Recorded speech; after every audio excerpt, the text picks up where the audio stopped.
आज से हम वॉल्यूम 1 का second chapter goodwill nature and valuation करना स्टार्ट करेंगे।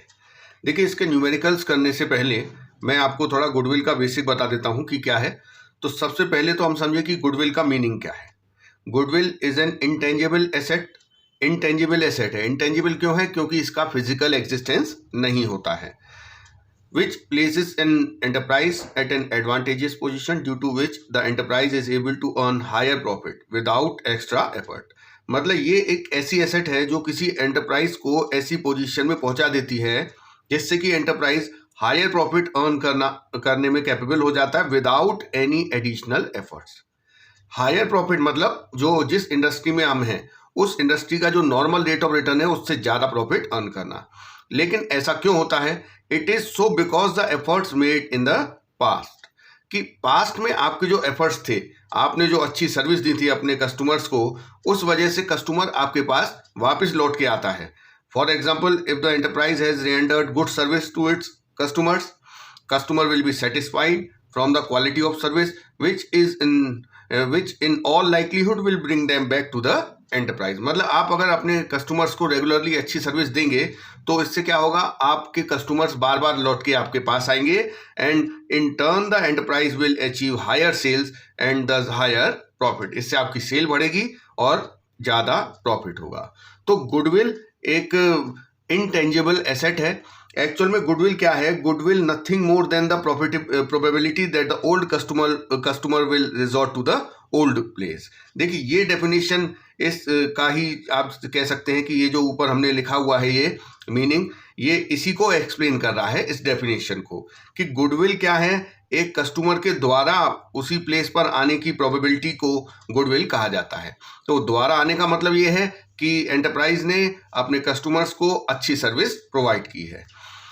आगे देखते हैं, एक और डेफिनेशन है, when a man page for goodwill, he page for something which places him in the position of being able to earn more than he would be able to do by his own unaided efforts। देखिए, अगर हम goodwill का कोई amount पे करते हैं, जैसे हम किसी का बिजनेस परचेस करते हैं, मान लीजिए बिजनेस की वैल्यू है 5 लाख रुपए और हमने पे किया 6 लाख, तो ये जो 1 लाख हमने एक्स्ट्रा पे किया है ये गुडविल का है। इस 1 लाख रुपए में हमें क्या मिला? इस 1 लाख रुपए से हमें क्या फायदा होगा? इससे हमें ये फायदा होगा कि हम नॉर्मल से ज़्यादा प्रॉफिट अर्न कर पाएंगे, जो कि अगर हम ये 1 लाख रुपए पे नहीं करते, गुडविल हमें नहीं मिलती, तो हम उतना प्रॉफिट अर्न नहीं कर पाते। लेकिन हमने गुडविल खरीदी है किसी पर्सन की, जिसका बिजनेस खरीदा है उसकी गुडविल भी हमने खरीदी है, तो उसके एफर्ट्स की वजह से, उसके पास्ट एफर्ट्स की वजह से उसका हमें बेनिफिट मिलेगा और हम नॉर्मल से ज़्यादा प्रॉफिट अर्न करेंगे। तो अगर देखा जाए तो आपकी जो रेपुटेशन है, आपने जो इतने समय में अपना रेपुटेशन बनाई है, उसकी वजह से जो पोजीशन आई है हायर प्रॉफिट अर्न करने की, उसी की मॉनिटरी वैल्यू को गुडविल कहा जाता है। देखिए, कोई भी ऐसी चीज जिसको कि मॉनिटरी टर्म्स में एक्सप्रेस ना किया जा सके उसे अकाउंट्स में रिकॉर्ड नहीं कर सकते हैं। तो गुडविल का भी बिना वैल्यूएशन किए उसे अकाउंट्स में रिकॉर्ड करना पॉसिबल नहीं है। इसीलिए गुडविल का वैल्यूएशन किया जाता है और वैल्यूएशन के कुछ मेथड्स हैं, उस पर हम आगे डिस्कस करेंगे। उससे पहले थोड़ा सा आप फीचर्स पढ़ लीजिए। ये एक इंटेंजिबल एसेट है जिसको हम देख नहीं सकते हैं, टच नहीं कर सकते, क्योंकि इसका फिजिकल एग्जिस्टेंस नहीं होता है। देखिए, it does not have an existence separate from that of an enterprise. देखिए, गुडविल का अपने एंटरप्राइज से सेपरेट होकर कोई एग्जिस्टेंस नहीं है।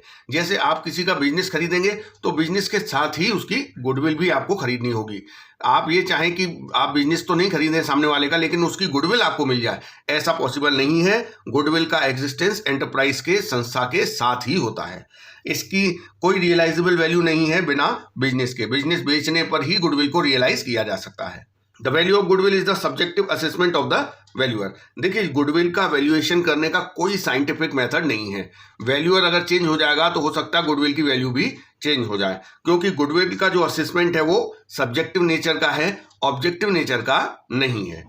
It helps in earning higher profit. Goodwill की वजह से हमें हायर प्रॉफिट अर्न करने में मदद मिलती है, क्योंकि गुडविल में हम जिसका बिजनेस खरीद रहे हैं उसके जो पास्ट एफर्ट्स हैं उनका बेनिफिट हमें मिलता है। It is an attractive force, जिससे कि कस्टमर वापस उसी जगह पर आता है जहां पर उसने पहले सामान खरीदा था। इसके अलावा it comes into existence due to various factor. देखिए गुडविल एग्जिस्टेंस में कैसे आएगी, गुडविल कैसे बनेगी, इसके लिए बहुत सारे फैक्टर्स हैं जो कि गुडविल के जनरेशन में हेल्प करते हैं। लोकेशनल एडवांटेज, फेवरेबल कॉन्ट्रैक्ट, ये हम आगे अभी पढ़ने वाले हैं। इसके बाद देखिए गुडविल का नेचर के बारे में आप थोड़ा पढ़ चुके हैं। ये देखिए गुडविल का जो रिकॉर्डिंग है वो उसके रिगार्डिंग जो रूल्स हैं वो अकाउंटिंग स्टैंडर्ड 26 में बताए गए हैं, और उसमें बताया गया है कि ये एक इंटेंजिबल एसेट है और इसको बुक्स में रिकॉर्ड नहीं किया जा सकता जब तक कि इसके लिए कंसिडरेशन पे ना किया हो।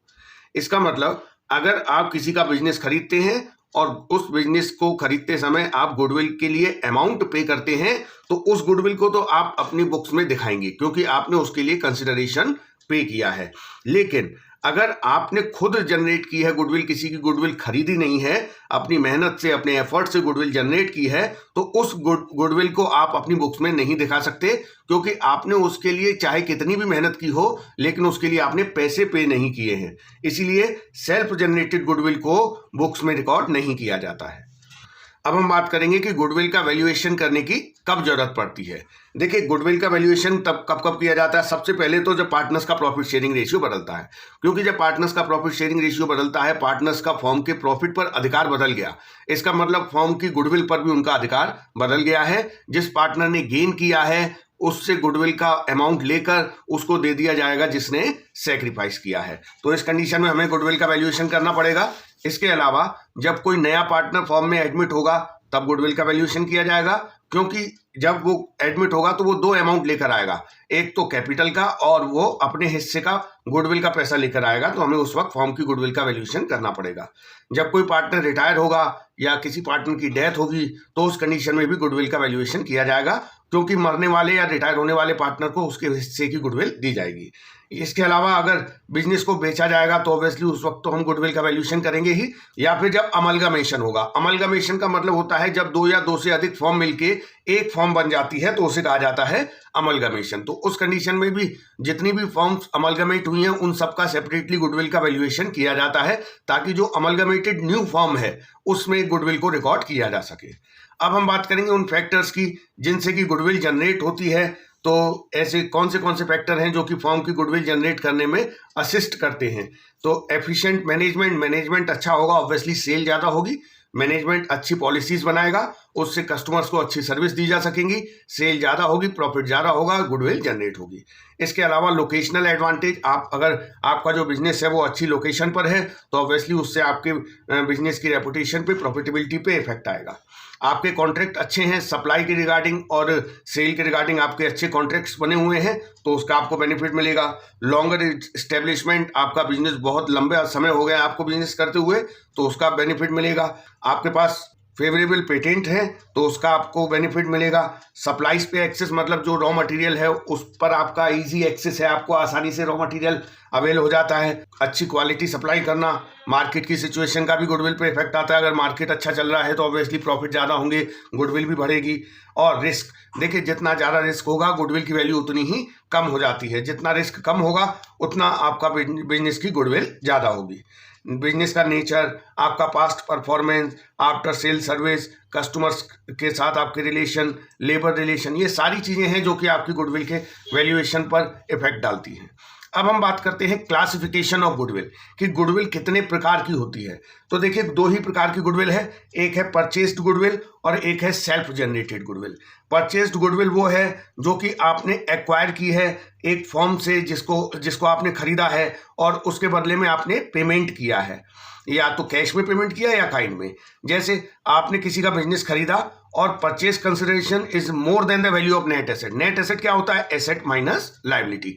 मान लीजिए आपने किसी बिजनेस को परचेज किया, उस बिजनेस की टोटल एसेट है 10 लाख रुपए, लायबिलिटीज हैं 2 लाख, तो उस बिजनेस की वैल्यू कितनी हो गई? नेट एसेट कितनी हो गई? 8 लाख। लेकिन आपने उसे खरीदा 9 लाख में, तो ये जो 1 लाख आपने पे किया है ये ही गुडविल है, और इस गुडविल को आप अपनी बुक्स में रिकॉर्ड करेंगे क्योंकि आपने इसके लिए कंसिडरेशन पे किया है। इसे कहते हैं परचेस्ड गुडविल। अब हम बात करेंगे सेल्फ जनरेटेड गुडविल की। अब देखिए सेल्फ जनरेटेड गुडविल क्या है? Self generated goodwill is that goodwill which is not purchased for a consideration. मतलब जो आपने पैसे देके नहीं खरीदी है, ये आपने अपने एफर्ट से जनरेट की है, पार्टनर्स ने अपनी मेहनत से या मैनेजमेंट ने अपने मेहनत से इसे जनरेट किया है। ये इंटरनली जनरेटेड गुडविल है जो कि बहुत सारे फैक्टर्स की वजह से जनरेट होती है, जैसे favourable location, efficient management, good quality product, ये सब कारण है गुडविल के जनरेट होने में। तो ये जो गुडविल है इसके लिए आपने डायरेक्टली कोई कंसिडरेशन पे नहीं किया, एफर्ट्स बहुत किए हैं लेकिन पैसे नहीं दिए हैं, इसलिए सेल्फ जनरेटेड गुडविल को आप अपनी बुक्स में रिकॉर्ड नहीं कर सकते। तो ये तो बात हो गई गुडविल से रिलेटेड थ्योरी की। अब हम बात करेंगे कि गुडविल का वैल्यूएशन कैसे किया जाए। गुडविल का मॉनेटरी टर्म्स में वैल्यूएशन करने के लिए आप देखिए यहाँ पर 3 मेथड हैं। आपके कोर्स में 3 है, वैसे और भी होते हैं। Average profit method, super profit method, capitalisation method. तो अब हम एक एक करके इनके बारे में समझेंगे। सबसे पहला है average profit method. Average profit method की बात करते हैं। देखिए, एवरेज प्रॉफिट मेथड से गुडविल वैल्यूएट करने के लिए 2 तरीके हैं। एक है सिंपल एवरेज प्रॉफिट और एक दूसरा होता है वेटेड एवरेज प्रॉफिट। पहले हम सिंपल एवरेज प्रॉफिट मेथड से देखेंगे कि गुडविल की वैल्यू कैसे आती है। Goodwill equals to average profit, average normal profit multiplied by number of years purchase. देखिए, एवरेज नॉर्मल प्रॉफिट कैसे आएगा। आपको क्वेश्चन में एंटरप्राइज के जो पिछले कितने भी ईयर्स हैं, जैसे 4 या 5 साल के प्रॉफिट दिए हुए हैं, उन सबको ऐड करके और नंबर ऑफ ईयर्स से डिवाइड किया जाएगा तो एवरेज नॉर्मल प्रॉफिट आ जाएगा। उसको मल्टीप्लाई कर देंगे नंबर ऑफ ईयर्स परचेज या नंबर ऑफ परचेजिंग ईयर। देखिए, ये नंबर ऑफ परचेजिंग ईयर क्या होता है ये आप एक एग्जाम्पल से समझिए। जैसे आपने किसी फर्म को खरीदा और उस फर्म का जो एवरेज नॉर्मल प्रॉफिट है वो है 1 लाख रुपए। तो आप फर्म को खरीद रहे हैं तो अब आपको भी फ्यूचर में इतना ही प्रॉफिट लगभग हुआ करेगा, इससे थोड़ा ज़्यादा या कम। लेकिन अगर आप इस फर्म को ना खरीदते, अपना बिजनेस खुद स्टार्ट करते जीरो से, तो 1 लाख रुपए एनुअली कमाना शुरू करने तक आपको कितने साल लगते। 1 लाख रुपए आप कितने साल बाद कमाना शुरू करेंगे, तो उतने ईयर्स को ही नंबर ऑफ परचेजिंग ईयर कहा जाता है। और दूसरी बात, नंबर ऑफ परचेजिंग ईयर निकालने का कोई भी साइंटिफिक मेथड नहीं है। ये सब्जेक्टिव मैटर है कि नंबर ऑफ परचेजिंग ईयर क्या होगा। वैल्यूअर अपने अनुभव के आधार पे number of purchasing year decide कर लेता है। तो नंबर ऑफ परचेजिंग ईयर हमेशा ही आपको क्वेश्चन में दिए जाएंगे। अब बात करते हैं एवरेज नॉर्मल प्रॉफिट क्या है। देखिए, एवरेज नॉर्मल प्रॉफिट जो है वो जिस एंटरप्राइज को हम खरीद रहे हैं उसका पिछले ईयर्स, कुछ ईयर्स का जो नॉर्मली फर्म को प्रॉफिट हुआ है।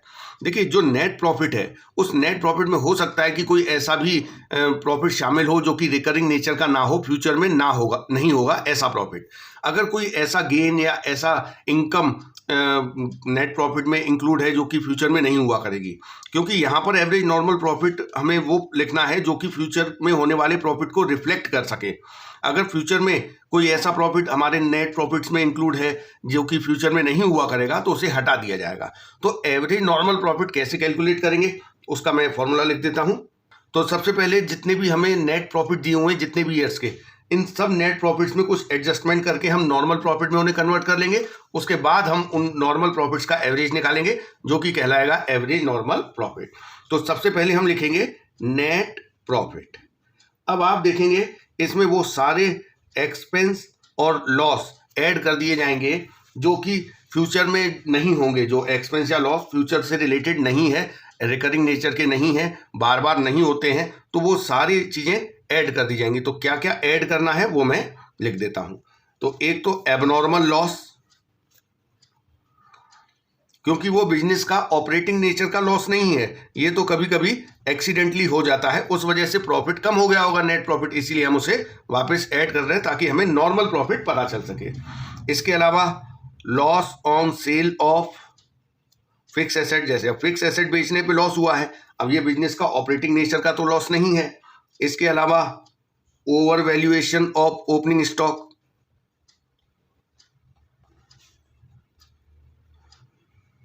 जो ओपनिंग स्टॉक दिखाया जाता है ट्रेडिंग के डीआर में, अगर वो ओवर वैल्यूड है, इससे हमारा नेट प्रॉफिट कम हो गया होगा, इसीलिए उसे वापस ऐड कर रहे हैं। दूसरा, under valuation of closing stock, closing stock का अगर अंडर वैल्यूएशन किया गया है तो इससे भी हमारा नेट प्रॉफिट कम हो जाता है, इसीलिए उसे भी वापस ऐड करेंगे। इसके अलावा कोई भी नॉन रिकरिंग नेचर का एक्सपेंस, नॉन रिकरिंग मतलब ऐसा एक्सपेंस जो कि फ्यूचर में नहीं हुआ करेगा, हर साल नहीं होता है, तो ऐसा एक्सपेंस। इसके अलावा कोई भी कैपिटल एक्सपेंडिचर जो कि wrongly recorded as revenue expense, मतलब गलती से वो रेवेन्यू एक्सपेंस की तरह रिकॉर्ड हो गया है लेकिन वो कैपिटल एक्सपेंडिचर है। जैसे कभी हमने किसी मशीन को खरीदा तो, और मशीन खरीदेंगे तो ये तो कैपिटल एक्सपेंडिचर है, लेकिन हमने उसे रिपेयरिंग एक्सपेंस मान के P&L में DR कर दिया, इससे P&L का प्रॉफिट कम हो गया होगा, इसीलिए हम उसे वापस प्लस कर रहे हैं। तो ये सारी चीजें ऐड की जाएंगी। और लेस क्या होगा? ऐसी कोई भी इनकम गेन जो कि हमारे नेट प्रॉफिट में इंक्लूड है लेकिन फ्यूचर में नहीं हुआ करेगा, तो ऐसे किसी भी प्रकार के इनकम या गेन को जो कि P&L में क्रेडिटेड है उसे हम माइनस कर देंगे। जैसे एबनॉर्मल गेन, जैसे मान लीजिए जुए से कोई इनकम हुई है, सट्टे से कोई इनकम हुई है, तो वो तो हमारी कोई बिजनेस की रेगुलर ऑपरेटिंग नेचर की इनकम तो नहीं है, तो उसे हम हटा देंगे, क्योंकि जो बिजनेस खरीदने वाला है वो बिजनेस की ऑपरेटिंग नेचर की इनकम के आधार पर ही गुडविल का वैल्यूएशन करेगा। तो इसके अलावा जैसे over valuation of closing stock, क्योंकि अगर क्लोजिंग स्टॉक ओवर वैल्यूड है तो इससे बिजनेस का जो नेट प्रॉफिट है वो बढ़ जाता है, तो हम उसे माइनस कर देंगे। इसके अलावा under valuation of opening stock, opening stock अगर कम दिखाया गया है, ट्रेडिंग के DR में आता, ओपनिंग स्टॉक DR कम हो गया तो उससे ऑब्वियसली प्रॉफिट बढ़ जाएगा, तो उसे हम माइनस कर देंगे। इसके अलावा income on non trade investment, ऐसी इनकम जो कि नॉन ट्रेड इन्वेस्टमेंट से जनरेट हुई है। नॉन ट्रेड इन्वेस्टमेंट मतलब ऐसे इन्वेस्टमेंट जो कि हम जिस इंडस्ट्री में काम कर रहे हैं उस इंडस्ट्री से बाहर कहीं इन्वेस्ट किया गया है, तो वो हमारा नॉन ऑपरेटिंग नेचर की इनकम मानी जाती है, इसीलिए उसे माइनस कर दिया जाता है। इसके अलावा पार्टनर्स की जो फेयर रेम्यूनरेशन है जो कि P&L में डेबिटेड नहीं है, पार्टनर्स फेयर रेम्यूनरेशन या फिर आप इसे मैनेजमेंट कॉस्ट भी कह सकते हैं, तो इसे हम माइनस कर देंगे। इसके अलावा कोई भी फ्यूचर एक्सपेंस, फ्यूचर एक्सपेंस मतलब जो कि प्रेजेंट में हमने P&L में डेबिट नहीं किया क्योंकि वो अभी एक्सपेंस इस साल नहीं हुआ है, लेकिन वो फ्यूचर में हुआ करेगा, तो हम उसे माइनस कर देंगे। तो इस तरीके से हम नॉर्मल प्रॉफिट निकालेंगे हर एक ईयर का। उसके बाद जो नॉर्मल प्रॉफिट निकल के आएगा उसका एवरेज निकालेंगे और उस एवरेज से नंबर ऑफ परचेजिंग ईयर जो कि आपको क्वेश्चन में दिया हुआ है उससे मल्टीप्लाई करेंगे तो गुडविल निकल के आ जाएगी। कौन से मेथड से? सिंपल एवरेज प्रॉफिट मेथड से। अब हम बात करेंगे वेटेड एवरेज प्रॉफिट मेथड की। देखिए, वेटेड एवरेज प्रॉफिट मेथड में हमें एक टेबल बनाना पड़ता है। इस टेबल में हम सबसे पहले यहाँ पे ईयर लिखते हैं और जितना जो भी ईयर दिए हुए हैं उनके प्रॉफिट यहाँ पर लिखेंगे हम, वो नॉर्मल प्रॉफिट यहाँ लिखे जाएंगे। अब इस नॉर्मल प्रॉफिट में हम वेट का मल्टीप्लाई करेंगे और वेट का मल्टीप्लाई करके हमें पता चलेगा वेटेड प्रॉफिट पता चलेगा। देखिए, हम जो एवरेज प्रॉफिट मेथड करते हैं उसमें क्या होता है, हर ईयर के प्रॉफिट का सेम इंपॉर्टेंस है, मतलब वेट हर ईयर का एक होता है, इसीलिए हम सिंपल मेथड से कर लेते हैं। लेकिन जहां पर हर ईयर को अलग अलग वेट दिया गया हो तो वहां पर हमें weighted average profit method use करना पड़ेगा। तो यहां पर हम नॉर्मल प्रॉफिट का वेट से मल्टीप्लाई करके वेटेड प्रॉफिट निकालेंगे। इसके बाद हम निकालेंगे वेटेड एवरेज प्रॉफिट। तो वेटेड एवरेज प्रॉफिट निकालने के लिए हमें दो चीजें चाहिए, एक तो summation weighted profit divide by summation weight. Weighted profit कैसे पता चलेगा? समेशन वेटेड प्रॉफिट ये रहा और वेट का टोटल ये रहा, तो इधर डिवाइड करने के बाद हमें मिल जाएगा वेटेड एवरेज प्रॉफिट। अब गुडविल कैसे मिलेगी? गुडविल का फॉर्मूला होगा weighted average profit multiplied by number of years purchase या नंबर ऑफ परचेजिंग ईयर। तो ये हो जाएगा हमारा वेटेड एवरेज प्रॉफिट से गुडविल निकालने का मेथड। अब हम दूसरे मेथड की बात करते हैं, सुपर प्रॉफिट मेथड। देखिए, सुपर प्रॉफिट मेथड में गुडविल का वैल्यूएशन करने का फॉर्मूला है super profit into number of purchasing year. देखिए, सुपर प्रॉफिट क्या होता है पहले ये समझ लेते हैं। सुपर प्रॉफिट का मतलब ये है कि जो आपका जिस इंडस्ट्री में आप हैं उस इंडस्ट्री का जो नॉर्मल रेट ऑफ रिटर्न है उससे आप अधिक कितना कमाते हैं। जैसे मान लीजिए आप जिस इंडस्ट्री में हैं उस इंडस्ट्री का नॉर्मल रेट ऑफ रिटर्न है 10%, तो अगर आपने 10 लाख रुपए कैपिटल एम्प्लॉय की है तो 10% की रेट से आपको कमाने चाहिए 1,00,000 रुपए, लेकिन आप कमा रहे हैं 1,50,000 रुपए। इसका मतलब आप नॉर्मल प्रॉफिट से 50,000 रुपए अधिक कमा रहे हैं। तो ये जो एक्सेस है यही सुपर प्रॉफिट है। तो excess of actual profit over the normal profit is known as super profit. तो ये है हमारा सुपर प्रॉफिट। और अगर कोई फर्म नॉर्मल से कम प्रॉफिट कमा रही है, इसका मतलब उसकी कोई गुडविल है ही नहीं, उसकी गुडविल एग्जिस्ट ही नहीं करती है। गुडविल एग्जिस्ट करती है, इसका साइन ये है कि आप नॉर्मल प्रॉफिट से ज़्यादा प्रॉफिट अर्न कर रहे हैं।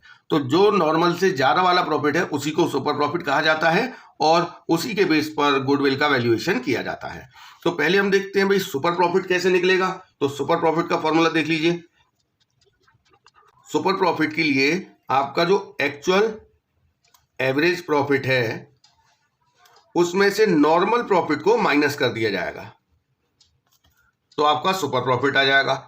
अब एक्चुअल एवरेज प्रॉफिट तो आपको क्वेश्चन में दिया होगा, या फिर जिस फर्म को आप खरीद रहे हैं उसके पिछले 4 या 5 साल के प्रॉफिट दिए होंगे, तो उनको जोड़ के आप एवरेज प्रॉफिट निकाल लेंगे नंबर ऑफ ईयर्स से डिवाइड करके। तो वहां से तो एक्चुअल एवरेज प्रॉफिट आ जाएगा। लेकिन नॉर्मल प्रॉफिट कैसे आएगा? या तो नॉर्मल प्रॉफिट आपको क्वेश्चन में गिवन होगा, या फिर एक दूसरा तरीका है नॉर्मल प्रॉफिट को निकालने का। Normal profit equals to capital employed into normal rate. Normal rate of return आपको क्वेश्चन में हमेशा दिया गया होगा अपॉन 100। तो इस तरीके से हम नॉर्मल प्रॉफिट कैलकुलेट कर लेंगे। अब दूसरी बात, कैपिटल एम्प्लॉयड कहां से आएगा? या तो कैपिटल एम्प्लॉयड डायरेक्टली आपको क्वेश्चन में दिया गया होगा, या फिर आपको फर्म की एसेट, लायबिलिटी और कैपिटल की इंफॉर्मेशन दी होगी, तो वहां से आप कैपिटल एम्प्लॉयड कैलकुलेट कर सकते हैं। कैपिटल एम्प्लॉयड कैलकुलेट करने के लिए 2 तरीके हैं। एक है लायबिलिटी साइड अप्रोच और दूसरी है एसेट साइड अप्रोच। तो पहले हम लायबिलिटी साइड अप्रोच से बात करते हैं। कैपिटल एम्प्लॉयड इक्वल्स टू, अगर पार्टनरशिप फॉर्म खरीद रहे हैं तो पार्टनर्स की कैपिटल का टोटल प्लस जितने भी रिजर्व हैं एंड सरप्लस, वो जोड़ दिए जाएंगे। इसमें से क्या क्या माइनस करना है? Minus non trade investment, minus fictitious asset. Fictitious asset जैसे डेफर्ड रेवेन्यू एक्सपेंस होते हैं, जैसे एडवर्टीजमेंट सस्पेंस है या प्रीलिमिनरी एक्सपेंस है, fictitious asset. Minus existing goodwill. Existing goodwill मतलब वो गुडविल जो कि बैलेंस शीट के एसेट साइड में शो हो रही है। तो एक तो ये तरीका है कैपिटल एम्प्लॉयड निकालने का लायबिलिटी साइड अप्रोच से, एक दूसरा है एसेट साइड अप्रोच। तो इसमें कैपिटल एम्प्लॉयड जो है वो कैसे निकलेगा? Total assets. लेकिन इन टोटल एसेट्स में 3 चीजें नहीं होनी चाहिए, non trade investment, fictitious asset और एग्जिस्टिंग गुडविल। ये 3 चीजें इसमें शामिल नहीं होनी चाहिए। अगर शामिल हैं तो आप उन्हें माइनस कर दीजिए। एक तो नॉन ट्रेड इन्वेस्टमेंट, एक फिक्टिशियस एसेट और एक जो एग्जिस्टिंग गुडविल है जो कि बैलेंस शीट के एसेट साइड में शो हो रही है। अब आप इसमें से माइनस कर दीजिए एक्सटर्नल लायबिलिटीज। एक्सटर्नल लायबिलिटीज में आपकी current liability, non current liability, किसी भी प्रकार की लायबिलिटी हो आप उसे माइनस कर देंगे। तो यहां से आपकी कैपिटल एम्प्लॉयड आ जाएगी। तो इस तरीके से हमें करना है super profit method. Capital employed निकालेंगे, उसके बेस पर फिर नॉर्मल प्रॉफिट निकालेंगे, फिर सुपर प्रॉफिट निकालेंगे, फिर उसको हम गुडविल के फॉर्मूले में पुट करके गुडविल का वैल्यूएशन कर लेंगे। तो ये तो हो गया सुपर प्रॉफिट मेथड। तीसरा है हमारा कैपिटलाइजेशन मेथड। देखिए जो कैपिटलाइजेशन मेथड है इसमें भी 2 तरीके हैं करने के। एक है कैपिटलाइजेशन ऑफ एवरेज प्रॉफिट और दूसरा है कैपिटलाइजेशन ऑफ सुपर प्रॉफिट। पहले हम कैपिटलाइजेशन ऑफ एवरेज प्रॉफिट समझ लेते हैं। तो देखिए इसमें गुडविल का फॉर्मूला है capitalised value of business minus net asset. अब ये कैपिटलाइज्ड वैल्यू ऑफ बिजनेस क्या है? देखिए capitalised value of business calculate करने का फॉर्मूला लिखते हैं। इसका फॉर्मूला है average profit upon normal rate into 100। अब इसका आप प्रैक्टिकली देख लीजिए मतलब क्या होता है।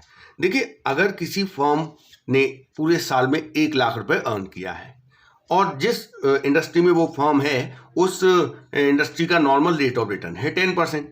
तो 1 लाख रुपए अगर फर्म ने कमाया है तो on the basis of normal rate of return 1 lakh कमाने के लिए कितनी कैपिटल होनी चाहिए, उसी को कहते हैं कैपिटलाइज्ड वैल्यू ऑफ बिजनेस।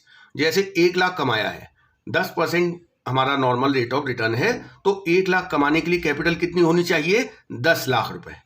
तो ये हो गई बिजनेस की कैपिटलाइज्ड वैल्यू। इसमें से नेट एसेट माइनस करेंगे तो देखिए 1 लाख कमाने के लिए on the basis of normal rate of return 10% 10 lakh capital होनी चाहिए, लेकिन एक्चुअल में कैपिटल है 8 लाख रुपए। इसका मतलब ये हो गया कि फर्म प्रॉफिट तो उतना कमा रही है जितना कि 10 लाख लगा के कमाना चाहिए, लेकिन लगा रखे हैं 8 लाख। इसका मतलब जो 2 लाख का डिफरेंस है वो है फर्म की गुडविल। तो ये एक आपका प्रैक्टिकल एक्सप्लेनेशन है। तो एक तो कैपिटलाइज्ड वैल्यू ऑफ बिजनेस निकाल लेंगे, उसके बाद उसमें से माइनस करेंगे नेट एसेट। तो नेट एसेट कैसे आता है, net asset equals to total asset, लेकिन इस टोटल एसेट्स में 3 चीजें शामिल नहीं होनी चाहिए, तो वो मैं एक्सक्लूडिंग लिख रहा हूं, excluding goodwill, fictitious asset and non trade investment. तो ये 3 चीजें टोटल एसेट में शामिल नहीं होनी चाहिए। उसके बाद जो टोटल एसेट बचेंगी उसमें से आप माइनस कर दीजिए एक्सटर्नल लायबिलिटीज, तो आपका आ जाएगा नेट एसेट। तो on the basis of normal rate of return and average profit जो वैल्यू आई है वो है कैपिटलाइज्ड वैल्यू ऑफ बिजनेस, और ये एक्चुअल वैल्यू ऑफ बिजनेस है नेट एसेट। तो इन दोनों का जो डिफरेंस है, excess of capitalised value of business over the net asset is called goodwill. तो ये हो गया हमारा कैपिटलाइजेशन ऑफ एवरेज प्रॉफिट। अब हम करेंगे कैपिटलाइजेशन ऑफ सुपर प्रॉफिट। इस मेथड से गुडविल का कैसे वैल्यूएशन होगा, goodwill equals to capitalised value of super profit. सीधे सीधे आपका आंसर आ जाएगा, कुछ माइनस करने की जरूरत नहीं है। और capitalised value of super profit कैसे निकलेगा, इसका फॉर्मूला है super profit upon normal rate into 100। देखिए अगर हम इस अभी मैंने जो आपको एग्जांपल दिया, मान लीजिए फर्म 1 लाख कमा रही है, नॉर्मल रेट ऑफ रिटर्न 10% है, तो फर्म की जो कैपिटलाइज्ड वैल्यू ऑफ बिजनेस आ गई वो आ गई 10 लाख, और मैं आपको बता रहा हूँ नेट एसेट है 8 लाख, तो गुडविल कितनी हो गई 2 लाख रुपए। इस मेथड से भी गुडविल इतनी ही आएगी, लेकिन इस मेथड में हम पहले क्या करेंगे, सुपर प्रॉफिट का वैल्यूएशन करेंगे। जैसे फर्म की कैपिटल है 8 लाख रुपए, नॉर्मल रेट ऑफ रिटर्न 10% है, तो नॉर्मल प्रॉफिट कितना होना चाहिए, 8 लाख का 10% 80,000 रुपए। लेकिन फर्म ने कमाया कितना है, 1 लाख रुपए, तो जो 20,000 है ये है सुपर प्रॉफिट। और 20,000 के सुपर प्रॉफिट की कैपिटलाइज्ड वैल्यू क्या होगी, 20,000 अपॉन 10 इंटू 100, ये आएगा 2 लाख। तो आप दोनों में से किसी भी मेथड से करिए, आपका आंसर हमेशा सेम आएगा। तो ये तो आपके मेथड हो गए सब। आप इस पूरी एक्सप्लेनेशन को, थ्योरी को और फॉर्मूले जो बताए हैं उनको अच्छी तरह कर लीजिए। नेक्स्ट वीडियो से हम आगे के जो इस चैप्टर के क्वेश्चंस हैं उन्हें सॉल्व करना स्टार्ट करेंगे।